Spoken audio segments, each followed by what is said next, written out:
സണ്ണിയും ജാനുവും എന്തുകൊണ്ട് തെരഞ്ഞെടുപ്പിൽ തഴയപ്പെടുന്നു? കേരളം നേരിടുന്ന ഏറ്റവും വലിയ ചോദ്യങ്ങളൊന്നായി ഞാനിതിനെ കണക്കാക്കുന്നു.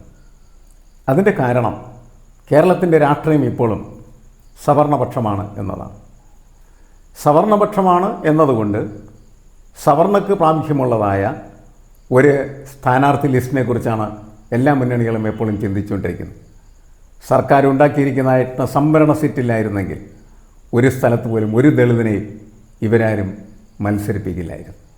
ആ യാഥാർത്ഥ്യത്തെ വ്യക്തമാക്കുന്നതാണ് ജാനുവിനെയും അതുപോലെ സണ്ണിയം കവിക്കാടിനെയും തഴയുന്നതിനുള്ള പ്രധാനപ്പെട്ട കാരണമായിട്ട് കണക്കാക്കുന്നത്. ഇവർ രണ്ടുപേരും മത്സരിക്കുമെന്ന് പറയുന്ന വാർത്തയാണ് കുറച്ച് നാളുകൾക്കുണ്ടായത്.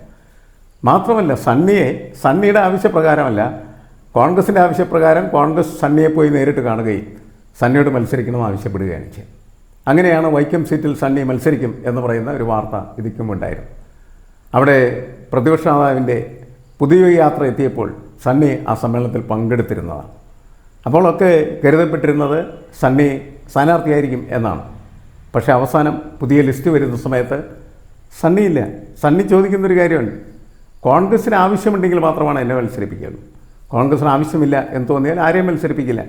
കെ സുധാകരനെ പോലും മത്സരിപ്പിക്കേണ്ട എന്ന് കോൺഗ്രസ് തീരുമാനിക്കുമ്പോൾ സണ്ണിയം അബിക്കാടിന് എന്ത് പ്രസക്തി എന്നാണ്. മാത്രമല്ല സണ്ണിയെ സംബന്ധിച്ചിടത്തോളം ഈ പാർലമെൻ്ററി രാഷ്ട്രീയം എന്ന് പറയുന്നത് അദ്ദേഹത്തിൻ്റെ ജീവിതവൃത്തിയല്ല. പാർലമെൻ്ററി രാഷ്ട്രീയത്തിൽ മത്സരിച്ച് ജയിച്ച് MLA ആയി ജീവിക്കാൻ ആഗ്രഹിക്കുന്ന ഒരാളല്ല.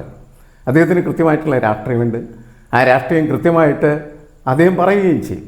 വളരെ തീവ്രവും തീക്ഷ്ണമായിട്ടുള്ള ഭാഷയിൽ തൻ്റെ രാഷ്ട്രീയം കേരളീയ സമൂഹത്തിന് മുന്നിൽ അവതരിപ്പിക്കുന്ന ഒരാളാണ് സണ്ണിയം കവിക്കാട്.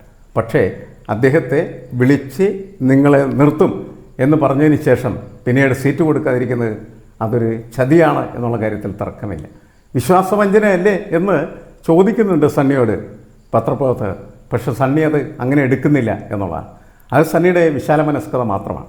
നമ്മൾ പുറത്തുനിന്ന് നോക്കുന്ന സമയത്ത് കൃത്യമായിട്ട് ജാനുവിനെയും അതുപോലെ സണ്ണിയെയും പറഞ്ഞു പറ്റിച്ചു എന്ന് മനസ്സിലാക്കാൻ പറ്റുള്ളൂ. UDF ചെയ്തത് അതുതന്നെയാണ്.